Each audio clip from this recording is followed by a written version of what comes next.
Hello students, आप सभी का स्वागत है मेरे YouTube channel knowledge dot PK. आज हम बात करने वाले हैं कि बोर्ड एग्जाम्स में पेपर कैसे लिखते हैं। सोच रहे होंगे आप सभी कि सर ये कौन सी नई सी बात है, पेपर तो हम लिखते आ रहे हैं आज तक। लेकिन हाँ, बोर्ड एग्जाम्स में लिखने के कुछ टिप्स होते हैं जिसको अगर आप फॉलो करते हैं तो काफी अच्छे तरीके से पेपर्स लिख सकते हैं। अगर पहली बात करें तो आप ऐसा समझें कि हमें इंट्रोडक्शंस को, जो इंट्रो होता है पेपर में, उसको काफी अच्छे तरीके से, काफी फ्री माइंड होकर के उसको पढ़ना होगा, ताकि कुछ भी एक भी पॉइंट ऐसा ना रहे जिसको हम अच्छे तरीके से ना पढ़े। तो हमें पूरे के पूरे इंट्रोडक्शंस को काफी अच्छे से पढ़ना है। दूसरा क्या करना है, दूसरा हमें देखना है नंबर्स, यानी किस क्वेश्चंस के लिए कितने नंबर दिए गए हैं। जैसे कि आपको पता है बोर्ड एग्जाम्स में 1 मार्क्स क्वेश्चंस होते हैं, 3 मार्क्स क्वेश्चन होते हैं एंड 5 मार्क्स क्वेश्चंस होते हैं। 1, 3 एंड 5 मार्क्स के क्वेश्चंस आएंगे। उस पे आपको ध्यान देना है कि कौन सा क्वेश्चंस पहला अटेम्प्ट करना है। अगर हम बात करें तो हम सब क्या करते हैं कि जो पहले 1 नंबर का आता है, 3 नंबर का, 5 नंबर का, उस पे लगे रहते हैं। लेकिन नहीं, आपको यहाँ पे ध्यान देना है। ऐसा समझिए कि आप एक रेस्टोरेंट में बैठे हुए हैं और रेस्टोरेंट में बैठे हुए हैं, आपकी मम्मी पापा साथ में बैठे हुए हैं, लेकिन जो मेन्यू है वो आप पढ़ रहे हैं, लेकिन उसमें कंडीशंस ये हैं कि आपको पैसे नहीं देंगे। ठीक है, कि मम्मी पापा देंगे नहीं देंगे, आपको बस उस लिस्ट को देखना, उस मेन्यू को देखना और उसके पास जो रेट लिखे हुए उसको देखना है। हम बच्चे क्या करते हैं, मम्मी मम्मी हमें ना ज्यादा पैसे वाला चाहिए, है ना। तो क्या करते हैं, अगर सपोज करो कि आपके पास 3 ग्लास है ना, 3 ग्लास है जूस के, और तीनों में जो लिमिट है सब में अलग अलग है। किसी में हाफ से भी कम, किसी में हाफ एंड किसी में फुल भरा हुआ है। तो क्या होता है, बच्चा बोलता है मम्मी हम तो बड़ा वाला लेंगे मम्मी, है ना। तो आपको क्या करना है, आपको भी पहले फोकस करना है जो मैक्सिमम नंबर आपको देकर के जाने वाला है, यानी 5 मार्क्स के क्वेश्चंस पे आपको फोकस करना है। साथ ही साथ दूसरा हम क्या करते हैं, हम शुरू में बहुत ही प्यारी तरीके से लिखते हैं, बहुत टाइम लेते हैं, लेकिन आपको सारे ही क्वेश्चंस पे, जितने क्वेश्चंस हैं सब पे इक्वल टाइम देना है। 1 मार्क्स का क्वेश्चन है तो 1 मिनट देना है, 3 मार्क्स का क्वेश्चन है तो आपको देना है 3 to 5 मिनट्स, और अगर 5 मार्क्स का क्वेश्चन है तो आप उसके लिए रखिए 5 to 8 मिनट्स का टाइम रखिए, ताकि आप पेपर को अच्छे तरीके से कर पाए। उसके बाद अगर मैथ्स की बात करें, मैथ्स का अगर आप पेपर करते हैं तो मैथ्स का पेपर करने के बाद आप इक्वेशंस करते हैं, इक्वेशन सॉल्व करते हैं, लेकिन फिर भी आप मिस्टेक कर देते हैं। क्यों? क्योंकि लास्ट में जब टाइम बचता है आप उसको रिसॉल्व नहीं करते, दोबारा उसको बना करके नहीं देखते। आप बोलते हैं क्या, कैसे सॉल्व कर लिया, हाँ ठीक है हमने सॉल्व किया ना, तो हमने जो सॉल्व किया है हमें सब कुछ अच्छा लगता है। अपना किसको खराब लगता है, अपना तो किसी को खराब नहीं लगता। कहा जाता है ना कि क्या नाम है, अपनी दही जो होती है वो किसी को खट्टी नहीं लगती। यानी कि अगर आपने पेपर में कोई मैथ का सॉल्यूशन किया, लेकिन उस मैथ का सॉल्यूशन सही है या गलत है, वो कब आपको आइडिया लगेगा, जब आपके पास टाइम हो और आप उसको रीसॉल्व करें, दोबारा सॉल्व करें, तब आपको उसकी गलती पकड़ में आती है। अच्छा हमने यहाँ पे मिस्टेक किया। साथ ही साथ जब आप पेपर लिखते हैं तो पेपर में जो मेन पॉइंट्स हैं, उस मेन पॉइंट्स को बोल्ड कीजिए, उसको मोटा कीजिए ताकि दिखे, है ना। आप अपने क्लास में हैं, आपको मोटा बच्चा पहले दिखता है ना, मोटा वाला पहले दिख जाता है, टीचर बोलते हैं ओए मोटू खड़ा हो जा। तो वैसे ही अगर आप पेपर लिख रहे हैं तो पेपर में जो मेन पॉइंट होगा उसको बोल्ड कर दीजिए, ताकि टीचर का फोकस डायरेक्ट जाएगा और वो देखेगा अच्छा बच्चे ने इस चीज को मेंशन किया है, और इसका एक काफी अच्छा इंपैक्ट आप पे पड़ेगा, आपके पेपर पे पड़ेगा। आप इतना समझिए कि आप अपने बोर्ड पेपर में खुद नहीं गए हैं, आपकी पेपर गई है। आपके पेपर देखकर ही टीचर आपके बारे में बता सकता है कि आप कैसे बच्चे हैं। साथ ही साथ हम क्या करते हैं, हम चीजों को अपने वे में नहीं लिखते, हम रटा रटाया जो डेफिनेशन है, जो तरीका है, उसी बेस पे हम अपना क्वेश्चन पेपर लिख करके आते हैं, जिससे नंबर्स कम मिलते हैं। आप अपने वे में लिखिए, आप अपने तरीके से लिखिए। सबका तरीका नया होता है, सबका अच्छा होता है, और ये आप कब कर सकते हैं, जब आप प्रैक्टिस करें।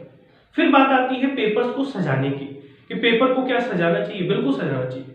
आप जाते हैं कहाँ, शादी में जाते हैं, शादी में जाकर के देखते हैं ना, 2, 4, 5 लड़कियां, और देखने के बाद क्या होता है, किसी ने हल्का मेकअप किया है, अच्छी लगती है, किसी ने बहुत ज्यादा मेकअप कर लिया, आप देखते ही उसको क्या बोलते हैं, बहुत ज्यादा मेकअप किया हुआ है ना, आपको पसंद नहीं आती, होता है ना। सर हमको तो पसंद आती है, आप झूठ बोल रहे हैं। नहीं, सही बोल रहा हूं मैं। आपको जिसने ज्यादा मेकअप लगाया होगा वो आपको पसंद नहीं आएगा। वैसा ही पेपर में भी आपको करना है। जब आप पेपर लिख रहे हैं, पेपर को सजाइए, लेकिन उतना जितना कि अच्छा लगे। ऐसा नहीं कि उसमें फूल पत्ती बनाने लगी, है ना, उसके बॉर्डर्स बनाने लगे, आप कलर करने लगे, ऐसा कुछ भी मत करिएगा। हाँ, जहां पे डायग्राम्स बनाने हैं वहां पे ध्यान रखिए कि आपको पेंसिल्स का ही यूज करना है, पेंसिल्स का यूज करें। अपने राइटिंग पे फोकस करें। काफी सारे बच्चे ऐसे हैं जो कि इंटेलिजेंट तो है, पढ़ने में काफी इंटेलिजेंट है, लेकिन उनकी जो हैंड राइटिंग है वो काफी गंदी है, जिसका इंपैक्ट पड़ता है, टीचर उसको पढ़ नहीं पाता।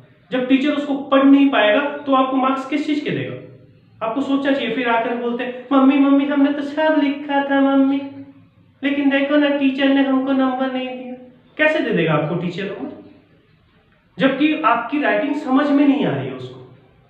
मैं आपको एक रियल घटना बताता हूँ, इवेंट बताता हूँ। मेरा एक दोस्त था जो पढ़ने में काफी इंटेलिजेंट था, लेकिन क्या हुआ, जब वो क्लास 12 में था वो सेकंड डिवीजन आ गया। 60% से भी उसके नंबर्स कम थे। उसने फिर से 1 ईयर प्रिपरेशंस की, अपने हैंड राइटिंग पे उसने वर्क किया और फिर उसने पेपर दिया। लेकिन आपके पास अभी भी टाइम है, आप अभी भी अपने हैंड राइटिंग पे वर्क कर सकते हैं। आपको क्या करना है, डेली 1 to 2 पेज लिखने हैं। आप अगर लिखते हैं, आप अच्छे तरीके से अपने हैंड राइटिंग में इंप्रूवमेंट कर सकते हैं और आप अपने पेपर को अच्छे तरीके से रिप्रेजेंट कर सकते हैं। चीजों को लिखना ये बहुत ही मायने रखता है, क्योंकि उससे आपका व्यक्तित्व तो सामने निकल करके आता है कि आपने किस तरीके से चीजों को समझा है। और अपने इंडियन एजुकेशन सिस्टम में ये एक बहुत बड़ी बात है कि आपके पेपर के बेस पे, आपके लिखने के बेसिस पे आपको मार्क्स मिलते हैं। आपको कितना आता है नहीं आता है ये मायने नहीं रखता, मायने ये रखता है कि आपने किस तरीके से पेपर को लिखा हुआ है। पेपर आपके व्यक्तित्व को बताता है, इसलिए पेपर को लिखने से पहले पेपर का तरीका, पेपर को किस तरीके से लिखें, ये बहुत ही मायने रखता है। तो आप भी अपने पेपर को जरूर सजाएं, लेकिन उतना ही जितना अच्छा लगे, है ना। अब अपनी गर्लफ्रेंड को क्या बोलते हैं, मेकअप थोड़ा कम लगाया करो, ज्यादा लगाती हो तो अच्छी नहीं लगती हो। तो आप भी क्या कीजिए, पेपर सजाइए, लेकिन उतना ही जितना अच्छा लगे। तो ओवरऑल निकल करके क्या है कि पेपर को लिखने से पहले आपको 2-3 चीजों का काफी खास ध्यान रखना होगा। अपने टाइम का, टाइम आपको सबके लिए इक्वल रखना होगा, कभी भी ऐसा नहीं। हाँ, एक चीज और ध्यान रखिएगा, आप क्वेश्चंस उसको अटेम्प्ट करें जो आपको काफी अच्छे तरीके से आता हो और उसको पहले लिखें। जो नहीं आता उसको बाद के लिए छोड़ दें, क्योंकि उस पर टाइम लगने वाला है, आप उसको सोचेंगे। कभी कभी ऐसा होता है कि आपको किसी क्वेश्चन का आंसर आता ही नहीं है, बिल्कुल नहीं आता, फिर आप क्या करते हैं, ब्लैंक छोड़ देते हैं। ब्लैंक बिल्कुल ना छोड़ें, क्योंकि ये बोर्ड पेपर है, निगेटिव मार्किंग्स नहीं होती। तो जब निगेटिव मार्किंग्स नहीं है तो आप कुछ ना कुछ लिख करके आए, उससे रिलेटेड, उससे मिलता जुलता लिख करके आए। और सपोज कीजिए क्वेश्चन आ गया कि आप एक सॉन्ग लिखें जिसमें क्या नाम है, घटाओ का जिक्र हो, बादल का जिक्र हो। कई सारे गाने हैं, आप लिख सकते हैं, है ना, कि उसकी जुल्फें घटाओ जैसी हैं, है ना सर, है, याद आ गया है, कोई बात नहीं, ठीक है। तो आप इस तरीके से अगर उससे रिलेटेड भी आंसर्स लिखते हैं तो हो सकता है कि टीचर्स आपको कुछ ना कुछ मार्क्स दे दे। अगर आपको कुछ नहीं आता तो गाना ही लिख करके आ जाइए, जो मेरा पसंदीदा गाना है ना। सर क्या बात करते हैं, हाँ सही बात करता हूं। अगर आपको नहीं आता, उससे रिलेटेड मिलता जुलता कुछ भी लिख करके आइए, लेकिन लिख करके आइए।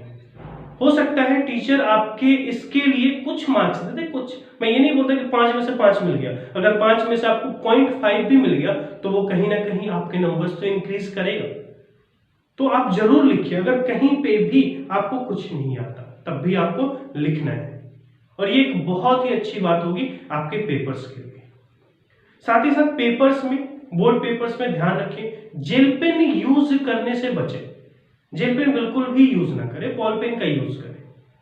आप बोर्ड पेपर्स में जाते हैं तो बोर्ड पेपर्स में इन सारी चीजों को पहले से ही अपना प्रिपेयर रहें कि हाँ हमें ये चीजें करनी है, और पेपर को काफी अच्छे तरीके से रिप्रेजेंट करें। बिल्कुल नीट एंड क्लीन लिखें, साफ सुथरा लिखें। ऐसा नहीं कि उसमें खिचड़ी पकाने लगे, है ना, लेकर के सब कुछ मिक्स कर दिया, अब बोला कि टीचर जी लीजिए, देख लीजिए पेपर लिख रही हैं, तो वो भी क्या करेगा, लड्डू देगा, आपको अंडा देगा।